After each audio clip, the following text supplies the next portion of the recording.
सच बोलूंगा, झूठ नहीं बोलूंगा। जो इंफॉर्मेशन डीएचए कोयटा ने ब्रीफ की है, बताई है, कोई झूठा वादा नहीं किया। प्रेजेंटली डीएचए कोयटा क्या कर रहा है, फ्यूचर में क्या करेगा, ये सब कुछ बताऊंगा। फरिश्ते और जिन डीएचए कोयटा में आ चुके हैं, कैसे? इस वीडियो को देखें, आपको सब पता चल जाएगा। ब्रेकिंग न्यूज है इस वीडियो में। अगला बैलेट कब होने जा रहा है, कौन कौन उसमें शामिल होगा, पॉलिसी में क्या तब्दीली आई है, सेक्टर बैलेट और प्लॉट नंबर के बारे में बताऊंगा। बिजली, gas, sewerage, education, medical facility, food chains, super store, सब कुछ आ रहा है डीएचए कोयटा में। एक नया मार्गला बनने जा रहा है। कैसे? इस वीडियो को पूरा देखिए, आपको सब समझ आ जाएगा।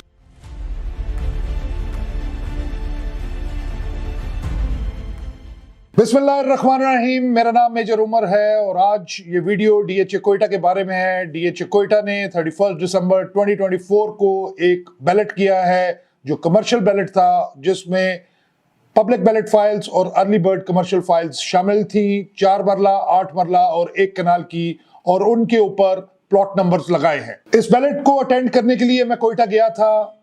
डीएचए कोयटा ने हमें ब्रीफ किया, साइट पे विजिट कराया, पास्ट, प्रेजेंट और फ्यूचर के बारे में बताया। और अब मैं ये वीडियो बना रहा हूं जिसमें आपके ऑलमोस्ट 99.9% क्वेश्चंस का जवाब आपको मिलेगा। तो जो हमें ब्रीफ किया गया उसके बारे में मैं आपको बताऊंगा, लेकिन सबसे पहले मैं अपना थंबनेल थोड़ा आपको एक्सप्लेन करूंगा, जिसमें लिखा हुआ है कि डीएचए कोयटा में फरिश्ते और जिन आ गए। आप पूछेंगे फरिश्ते और जिन क्या मतलब? देखें जी, आम जुबान में हम फरिश्ता उस बंदे को कहते हैं जो अच्छा बंदा होता है और हमारी वेलबींग के बारे में सोचता है। तो डीएचए कोयटा की एडमिनिस्ट्रेशन, जब हम जाके उनसे मिले और उनसे बातचीत की, उनसे क्वेश्चंस किए, अपनी क्यूरीज पूछी, तो आई वॉज रियली इम्प्रेस्ड। मैं पिछले 6 से 7 सालों से रियल एस्टेट को डील कर रहा हूं और पाकिस्तान के तमाम डीएचए, जिसमें DHA Karachi, DHA Lahore, DHA Rawalpindi Islamabad, DHA Gujranwala, Multan, Bahawalpur, Peshawar, Quetta, ये सब शामिल हैं। अब तो डीएचए सिटी कराची जो है उसको भी उन्होंने मेन डीएचए से अलग कर दिया है। तो इन सब डीएचएस को मैं डील करता हूं और इन सब डीएचएस में मैं गया हूं। इनकी एडमिनिस्ट्रेशन से भी इंटरेक्शन होता रहता है। इनके जो डायरेक्टर्स हैं, जो इनके ऑफिसर्स हैं, जो इनके एम्प्लॉयज हैं, उनसे इंटरेक्शन होता रहता है। लेकिन डीएचए कोयटा के प्रोफेशनलिज्म से आई एम हाईली इम्प्रेस्ड। इतने प्रोफेशनल, इतने डेडिकेटेड, इतने हार्ड वर्किंग लोग आपको कम ही मिलते हैं, जिसकी वजह से मैं बहुत सेटिस्फाइड हूं और आपको भी मैं उसके बारे में एक्सप्लेन करूंगा और ब्रीफ करूंगा कि क्यों ये फरिश्ते हैं। देखिए जी, डीएचए कोयटा जो है उसमें जो टीम है, ऑल्दो जो लीडर है वो बहुत मैटर करता है, और लीडर ने ही हर किसी को चलाना होता है। और लीडर के साथ जो उसका असिस्टेंट होता है, जो उसको एडवाइस करता है और उसकी एब्सेंस में या उसको असिस्ट करता है, मेन काम जो है वो उसके असिस्टेंट ने करना होता है। जो डीएचए में हम उसको सेक्रेटरी डीएचए कहते हैं।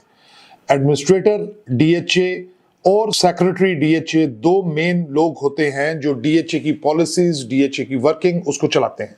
इस वक्त हाईली प्रोफेशनल, रात को 11 बजे तक, देखें डीएचए में कॉर्पोरेट कल्चर होता है और डीएचए में जो कॉर्पोरेट कल्चर है, देखें डीएचए जो है वो एक कॉर्पोरेट सिस्टम के हिसाब से चलता है और कॉर्पोरेट सिस्टम में 9 to 5 टाइमिंग्स होते हैं।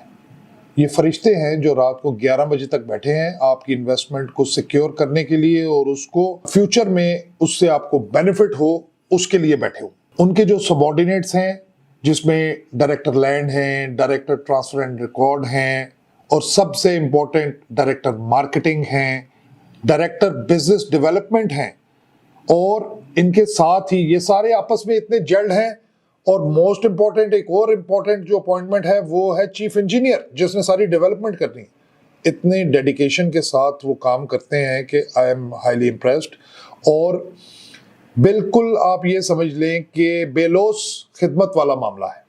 ठीक, they are worried, they are planning कि आपकी इन्वेस्टमेंट जो आपने पहले की हुई है या फ्यूचर में कोई इन्वेस्टमेंट करना चाह रहा है, उसको कैसे बेहतर से बेहतर बनाया जाए। तो उनकी वर्किंग को देख के सीएफओ उन्होंने हाईली प्रोफेशनल बंदा जो है वो हायर किया है। अभी जो मार्केटिंग में उन्होंने एक बाबर दुरानी साहब को हायर किया है, वो सन ऑफ द सॉइल हैं, हाईली एक्सपीरियंस्ड हैं, हाईली प्रोफेशनल हैं। वो इसीलिए उन्होंने किया है ताकि डीएचए कोयटा को एक ऐसा जो है वो प्रोजेक्ट बनाया जाए जो अनबीटेबल हो। ठीक, तो ये तो मैंने आपको बताया कि क्यों मैं उनको फरिश्ता कह रहा हूं।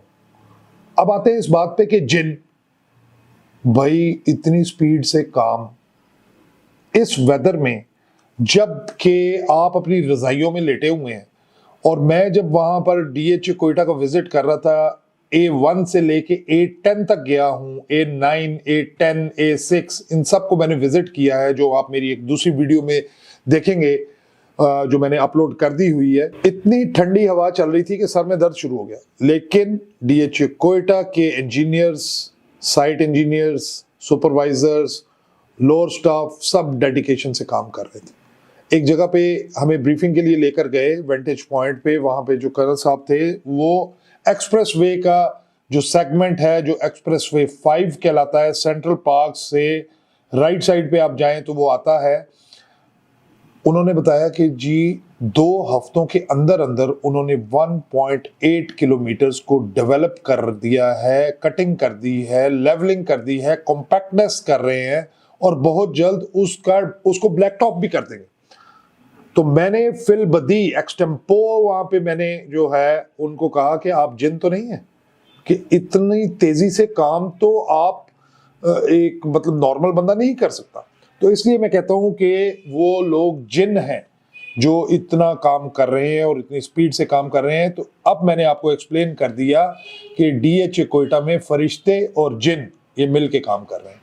चीफ इंजीनियर को सलूट करना चाहिए। मैंने जो भी सवाल उनसे पूछा है उसका ठक करके उन्होंने जवाब दिया। उन्हें सोचने का जो है ना जरूरत नहीं पड़ी। मैंने उनसे पूछा कि जी पानी कहाँ है, बिजली कहाँ है, गैस कहाँ है, सीवरेज का निजाम क्या है, तो 1 मिनट में हर चीज का जवाब उनके पास मौजूद था। जब बंदे ने अपने हाथ से काम किया होता है ना, तो उसके पास हर चीज का जवाब भी मौजूद होता है। तो ये तो मैंने आपको बता दिया डीएचए कोयटा के एडमिनिस्ट्रेशन किस तरह काम कर रही है उसके बारे में। जो ब्रीफिंग हमें दी गई है उसके बारे में जो क्रक्स है, वो पॉइंट्स बताने के बारे में मैं कुछ चीजें और आपके साथ शेयर करना चाहता हूं अपने एक्सपीरियंस को। कि आज से तकरीबन 10-12 साल पहले की बात है कि मेरे एक जानने वाले जो हैं वो दुबई में होते थे, और उन्होंने मुझे बताया कि वहाँ के जो सुल्तान हैं शेख मोहम्मद इब्न राशिद अल मखतूम जो प्रेजेंट हैं, जो बेटे हैं शेख राशिद इब्न सईद अल मखतूम के, जो फाउंडर ऑफ दुबई हैं, वो बताते हैं कि जिस 60s की जो डिकेड था 1960 में, उसी वक्त दुबई में जो है ना ऑयल वो डिस्कवर हुआ था। उससे पहले दुबई जो था ना वो एक आप ये समझ लें कि एक विलेज था जो फिशिंग विलेज था, फिशिंग टाउन था जो फिशिंग से ही चलता था। तो काफ़ी गुर्बत थी, it was like a village. और उस वक्त उन्होंने वो अपनी जो लॉन्च है उसके ऊपर लॉन्चेस पे आया करते थे कराची, वीकेंड पे मूवी देखने के लिए सिनेमा में। और रमज़ान का जो महीना था वो पूरे का पूरा वो कराची में गुजारते थे। मतलब कि दुबई इतना रिमोट और इतना बैकवर्ड था कि वो कराची आते थे लॉन्च पे, राइट। बताना मैं ये चाहता हूं कि ठीक है 50 साल गुजर गए हैं, लेकिन एक रेगिस्तान, एक नखलिस्तान को ऐसा डेवलप किया है और ऐसा बनाया है कि दुनिया के किसी भी कोने से किसी टूरिस्ट ने जाना है, बिजनेस करना है, वो दुबई ही जाता है। उसकी लोकेशन, उसकी डेवलपमेंट, उसके सिस्टम्स ऐसे हैं कि लोग दुबई को जो है वो इग्नोर नहीं कर सकते। चाहे आपने घूमने जाना है, चाहे आपने बिजनेस करने जाना है, या आपने किसी भी काम के लिए जाना है, तो Dubai is hub of all the activities. तो ये मैंने आपको वाकया बेसिकली इसलिए बताया है कि बहुत सारे लोग कहते हैं कि डीएचए कोयटा उधर कौन जाएगा, उधर कौन रहेगा, और ये तो बहुत दूर है, ऐसे है वैसे है। जहां तक दूर की बात करते हैं, तो मैं एक दूसरी वीडियो में ये वीडियो बना चुका हूँ, वो आप उसका लिंक मैं नीचे दे दूंगा, आप उसको जाके देखिए।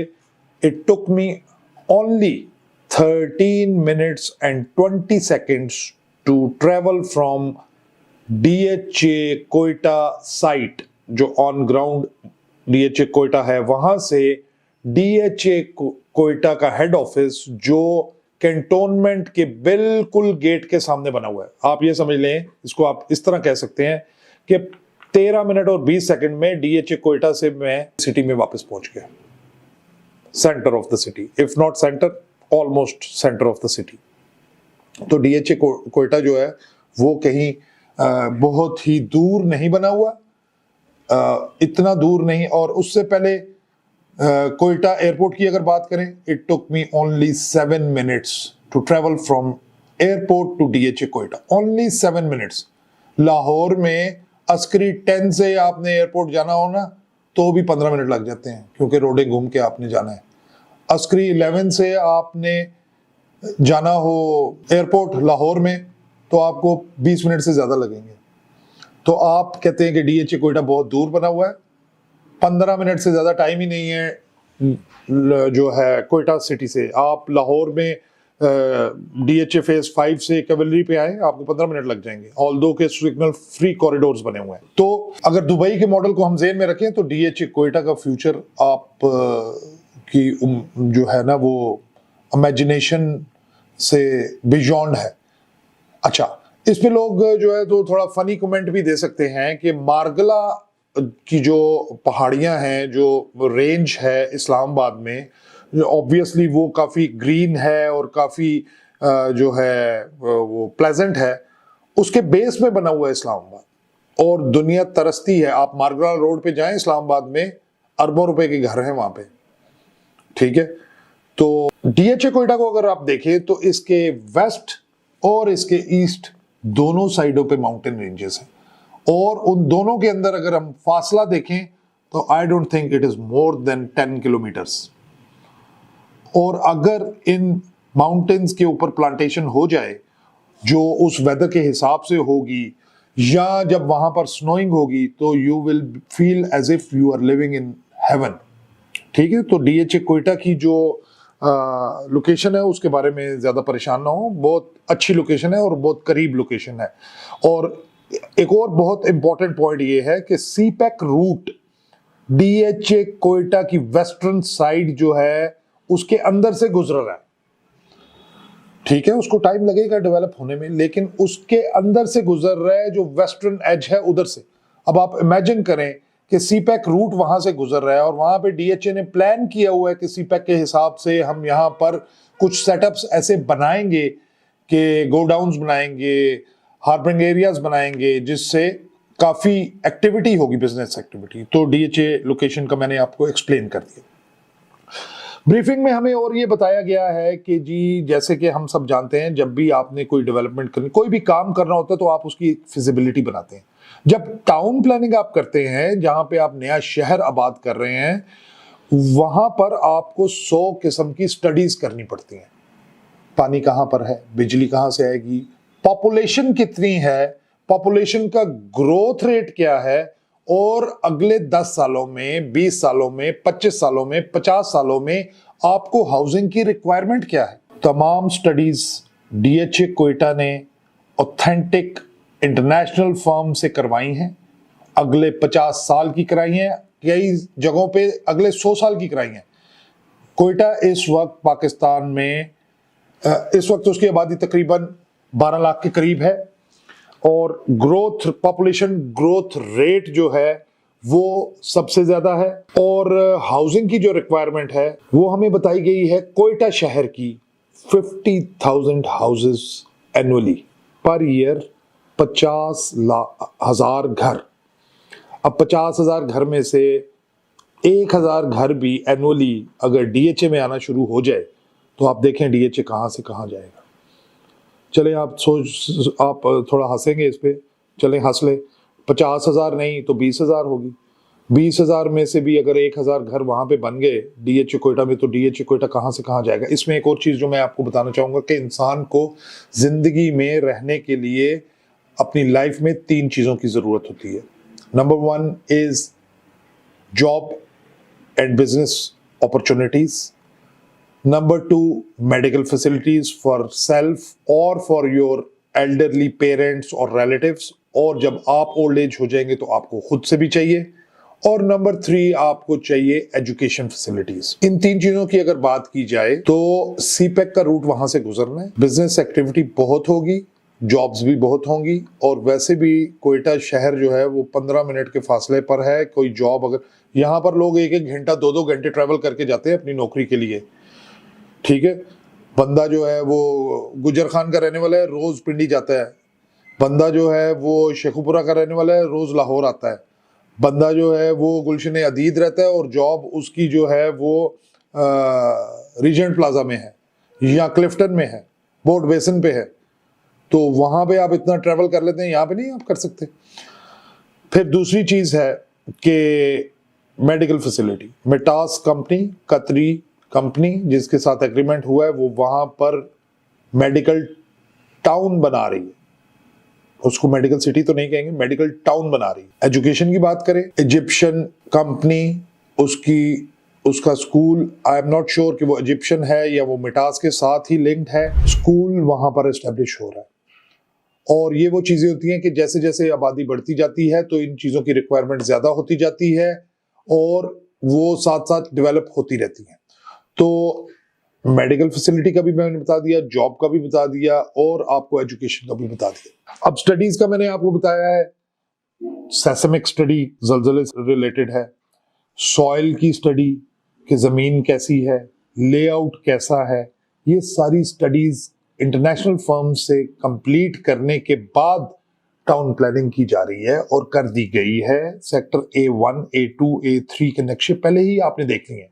उसमें कुछ लोगों ने ये एतराज किया था हमारे जो प्लॉट्स हैं उनकी लोकेशन चेंज हो गई है, तो I think there were about 5% होंगे जिनकी लोकेशन चेंज हुई, लेकिन उनको भी उन्होंने ऐसा एडजस्ट किया है कि कोई बंदा ये नहीं कह सकता कि मेरा प्लॉट जो था वो अच्छा था और अब मुझे बुरा प्लॉट मिल गया। वो बेसिकली क्यों करनी पड़ी है? वो इसलिए करनी पड़ी है क्योंकि पिछले साल आप फ्लड की सिचुएशन की वजह से डीएचए कोयटा के अंदर एक नाला गुजरता है जिसको सराखोला नाला कहते हैं। वो सराखोला नाला जो है वो डीएचए कोयटा में एंटर होता है अबाउट 1.2 किलोमीटर्स के बाद A3 में से गुजरता हुआ वो जिन्ना एक्सप्रेस वे को क्रॉस करता है। मेरी दूसरी वीडियो में मैंने ऑन ग्राउंड खड़े होके उसकी वीडियो बनाई है। उसमें पिछले 50-70 साल से कभी पानी नहीं आया था। पिछले साल जब फ्लड आया, वो जब एक्सप्रेस वे को क्रॉस करता है उसके बाद वो A2 में दाखिल होता है और 1.2 किलोमीटर्स के बाद वो डीएचए की बाउंड्री से निकल जाता है। तो जब पिछले 50, 70, 75 सालों से उसमें पानी नहीं आया था तो उन्होंने एज्यूम किया कि जी अब यहाँ पर कुछ नहीं होगा, तो उन्होंने उसके ऊपर प्लॉटिंग भी कर दी, उसके ऊपर उन्होंने जो है एक्सप्रेस वे भी बना दी। लेकिन जब फ्लड आया तो वो सब कुछ खराब हो गया। अब डीएचए कोयटा ने उसकी proper more than next 100 years की स्टडी करने के बाद उसको रिकंस्ट्रक्ट किया है। उस पूरे नाले की लाइनिंग की जा रही है, पत्थरों को गैबियन में डालकर दीवार बनाई जाती है जिसकी वजह से उसके बैंक्स जो है वो उनको सॉलिड किया जा रहा है। जो एक्सप्रेसवे के नीचे से उसने गुजरना है वहां पर कलवर्ट बनाई गई है प्रॉपर, जिसमें से पानी गुजरेगा। और 200 मीटर जो उसके किनारे हैं उनके 200 मीटर के बाद प्लॉट्स हैं, रेजिडेंशियल प्लॉट्स। तो एडहॉक बेसिस पे काम नहीं कर रहे हैं, प्रॉपर स्टडी करने के बाद काम कर रहे हैं। मेरी वीडियो थोड़ी लंबी है लेकिन आपको बहुत सारी चीजें जो हैं वो इसमें क्लियर हो जाएंगी। अच्छा, जहां भी आप रहते हैं ना, जो 3-4 चीजें बेसिक नेसेसिटीज ऑफ लाइफ है ना, वो आपको चाहिए। नंबर 1, पानी चाहिए आपको, पीने के लिए भी, नहाने के लिए भी, गाड़ी धोने के लिए भी और घास को देने के लिए भी। तो मैंने जब क्वेश्चन पूछा चीफ इंजीनियर से कि पानी का आपने क्या किया है, तो उन्होंने बताया कि अबाउट 16 और 18 ट्यूबवेल्स उनके फंक्शनल हो चुके हैं और अंडरग्राउंड वाटर टैंक्स बन चुके हैं। वाटर स्टोरेज कैपेसिटी उनकी मिलियंस में है, मिलियंस ऑफ गैलन्स में। उसके बाद वहां पर जो नेचुरल वाटर डैम्स हैं छोटे छोटे, वो कोई 5-6 वो हैं। और इस तरह पानी को मैनेज किया जाएगा। ओवरहेड वाटर टैंक की कंस्ट्रक्शन स्टार्ट हो रही है। अगर कंस्ट्रक्शन जिस तरह वो काम करें, अगर वो कंस्ट्रक्शन मार्च के एंड में स्टार्ट करते हैं तो I think with in 2 to 3 months the overhead water tank will be complete. एक वाटर टैंक जो ओवरहेड है वो बहुत एरिया को कवर करता है। दूसरी चीज जो हमें चाहिए होती है पानी के बाद बिजली। बिजली के बारे में ये है कि 132 केवीए का ग्रिड जो है वो अप्रूव हो गया है और उसको जो है वो इस्टेब्लिश किया जा रहा है, बनाया जा रहा है। जगह उन्होंने हमें इंडिकेट की थी ऑन ग्राउंड के यहाँ पर ग्रिड स्टेशन होगा। उसके अलावा 11,000 वोल्ट की जो ट्रांसमिशन लाइन है वो फीडर जो है वो लग चुका है और वो फंक्शनल है। जो पानी की मैं बात कर रहा था उसमें वासा के साथ उनका जो है वो एग्रीमेंट हो गया है और बातचीत फाइनल हो गई है जो ड्रिंकिंग वाटर है उसके लिए। इसी के साथ साथ एक सीवरेज ट्रीटमेंट प्लांट जो है वो वहां पर लग चुका है और एस्टेब्लिश हो चुका है। ये बेसिकली A2 की नॉर्थ वेस्टर्न एक्सटेंट बनती है, वहां पर सीवरेज ट्रीटमेंट प्लांट है जिसमें सीवरेज का पानी ट्रीट होकर रीयूज होगा। उसके बाद वहां पर उन्होंने टॉप मोस्ट कंपनीज के साथ इंटरनेट की facility, communication is very important. आजकल तो इंटरनेट के बगैर गुजारा ही नहीं है। उनके साथ उनका कॉन्ट्रैक्ट हो गया है, कंपनी का नाम मैं नहीं लूंगा। एक सिंथेटिक नेचुरल गैस का प्लांट जिसमें गैस जो है LNG आएगी लेकिन प्लांट वहां पे लगेगा। लोकेशन जो है वो उन्होंने हमें दिखाई, इंडिकेट की। उसके बाद वो थ्रू पाइप नेटवर्क, पाइपलाइंस जो है वो आपके चूल्हे तक, आपके हीटर तक आएगा जैसे सुई गैस आती है। इस तरह नहीं है कि आप सिलेंडर्स यूज करें। तो ये चीजें हो गई। उसके अलावा DHA कोयटा जो है वो उसका एक और प्रोजेक्ट है हबीब रफीक के साथ उन्होंने किया है। बहुत ही रिनाउंड, बहुत ही स्ट्रॉन्ग ग्रुप है जो कंस्ट्रक्शन करता है, डेवलपमेंट करता है। तो हना लेक वाली साइड पे हना हाइट्स जो कि एस्टेब्लिश होंगी, बनाई जाएंगी, हबीब रफीक के साथ कॉन्ट्रैक्ट हो चुका है। वहां पर फार्म हाउसेस होंगे।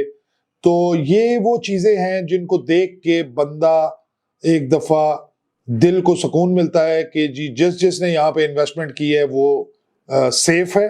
और जो इन्वेस्टमेंट अभी तक नहीं की वो कर ले भाईजान, जितना जल्दी कर लेंगे उतना अच्छा है। अच्छा, ये चीजें मैंने आपको बताई। DHA कोयटा ने हमें किन किन चीजों के बारे में ब्रीफ किया है। अच्छा, इसमें एक और चीज है कि DHA कोयटा ने ये बताया है कि जो बायलॉज होंगे कंस्ट्रक्शन के, अब वो बायलॉज जो हैं आप लाहौर, कराची, रावलपिंडी, इस्लामाबाद उनको फॉलो नहीं करेंगे। वो अपने बायलॉज उधर के कल्चर और उधर के रिक्वायरमेंट के हिसाब से बनाएंगे। फॉर एग्जांपल, अगर कोयटा में ये एक ट्रेडिशन है कि घर के अंदर एक हुजरा होना चाहिए और घर के अंदर उस हिसाब से उनके बायलॉज होंगे कि आप कितना कवर्ड एरिया रख सकते हैं, आप इसको 2 मंजिला बना सकते हैं, 3 मंजिला बना सकते हैं, किस तरह आप कर सकते हैं। तो इसके बारे में उन्होंने बताया कि जी वो भी बायलॉज इसी तरह होंगे। अबाउट DHA कोयटा ने जो एक इंसेंटिव दिया था कि फर्स्ट 50 हाउसेज जो हैं वो जो डिजाइन अप्रूवल, सॉइल इन्वेस्टिगेशन और ये सारी चीजें जो हैं इसमें हम उनको असिस्ट करेंगे और तमाम अर्ली बर्ड में जो ये होंगे पहले 50 उनके हम डेवलपमेंट चार्जेस पूरे के पूरे वेव ऑफ कर देंगे। तो by the end of March आप ये कह लें कि छोटी ईद के बाद कंस्ट्रक्शन स्टार्ट हो जाएगी। तो जैसे ही कंस्ट्रक्शन स्टार्ट होगी तो एक्टिविटी स्टार्ट होगी, जॉब अपॉर्चुनिटीज होंगी, सब कुछ होगा। उसके बाद कोई 4-5 प्लाजे हैं वो स्टार्ट होंगे। कराची की एक कंपनी है जो एक्सप्रेसवे, जना एक्सप्रेसवे पे जैसे ही आप एंटर होते हैं तो लेफ्ट साइड पे एक कनाल का कमर्शियल प्लॉट है जिसके ऊपर वो स्टार्ट कर रहे हैं ईद के फौरन बाद। अभी डिजाइन उसका अप्रूव होने वाला है और डिजाइनिंग उसकी जारी है। उसमें एक कनाल का कमर्शियल हब बनाएंगे जिसमें रेजिडेंशियल होटल अपार्टमेंट्स भी होंगे, उसमें ऑफिसेज भी होंगे, उसमें बैंक्स भी होंगे, उसमें फूड चेन भी होंगी। ड्राइव थ्रू वाली फूड चेन जो हैं वो भी आने के चांसेस हैं वहां पर। उसके बाद तमाम जो बैलेट हुआ है इसमें तमाम जो प्लॉट्स हैं वो एक्सप्रेस वे के दाएं और बाएं हैं। जिससे ये पता चलता है कि जिनके भी कमर्शियल प्लॉट्स हैं उनको बहुत बहुत बहुत एडवांटेज होगा, क्योंकि सारे के सारे प्लॉट्स जो हैं वो जिना एक्सप्रेसवे, एक्सप्रेसवे 2, 3, 4 एंड 5 इनकी साइडों पर है। तो ये सारी चीजें मैंने आपको बता दी। अब मैं जो आपको बताना चाह रहा हूं वो ये है कि अब मैं मिटास का आपको बताऊं। मिटास जो कतरी कंपनी है जिसके साथ इनका एग्रीमेंट हुआ है मल्टीपल चीजों का, उसमें उन्होंने 500 लग्जरी विलास बनाने हैं।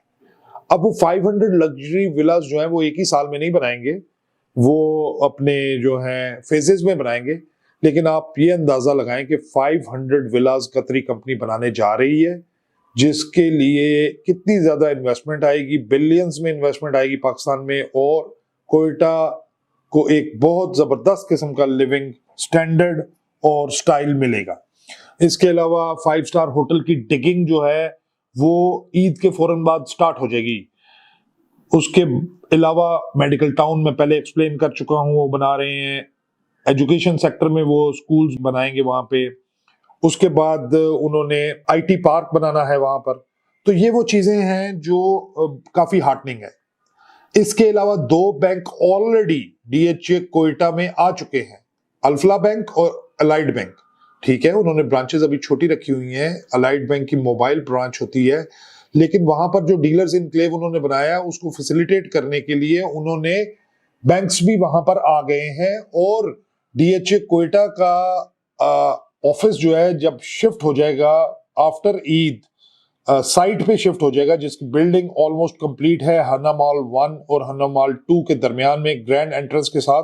तो फिर डीलर्स भी वहीं पे बैठेंगे, लोग ट्रांसफर कराने के लिए भी वहीं पे जाएंगे, तो एक्टिविटी जनरेट होगी। तो आपको बैंक की जरूरत है, तो वो उन्होंने वहां पर पहले से 2 बैंक जो हैं वो एस्टेब्लिश कर चुके हैं। अब मैं आपको बताऊंगा डीएचए कोयटा ने क्या डिसीजंस लिए हैं और फ्यूचर में क्या क्या होने जा रहा है। सबसे पहले तो डीएचए कोयटा ने ये डिसीजन लिया है कि आइंदा सेक्टर बैलेट नहीं हुआ करेगा, जैसे पिछला लोकेशन बैलेट हुआ था 11 जनवरी 2023 में, जिसमें उन्होंने A6 लगाया था बहुत सारी एलोकेशन फाइल्स को। अब उन्होंने कहा है कि जी ऐसा नहीं होगा, अब स्ट्रेट जब हम बैलेट करेंगे तो हम सेक्टर भी लगाएंगे और प्लॉट नंबर भी लगाएंगे। नेक्स्ट बैलेट, ये एक ब्रेकिंग न्यूज मैं आपको दे रहा हूं कि नेक्स्ट बैलेट जो डीएचए कोयटा करने जा रहा है रेजिडेंशियल का, A6 की जो फाइल्स हैं उन पे प्लॉट नंबर लगेगा, और अनसक्सेसफुल फाइल्स जो है उन पे सेक्टर भी लगेगा, प्लॉट नंबर भी लगेगा। इसका मतलब ये हुआ कि नेक्स्ट जो बैलेट है उसमें अनसक्सेसफुल और A6 वाली फाइल्स शामिल होंगी।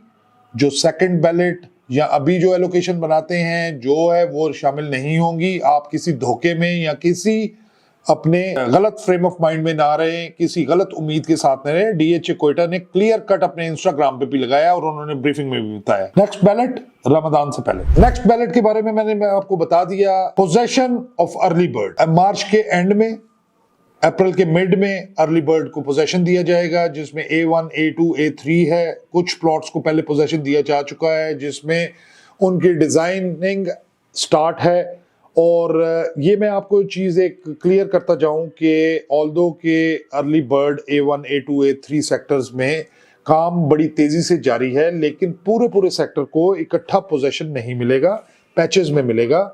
जहां पर डेवलपमेंट कंप्लीट होगी वहां पे पोजेशन मिल जाएगा, आगे डेवलपमेंट चलती रहेगी, और जैसे जैसे डेवलपमेंट कंप्लीट होती जाएगी पोजेशन देते रहेंगे।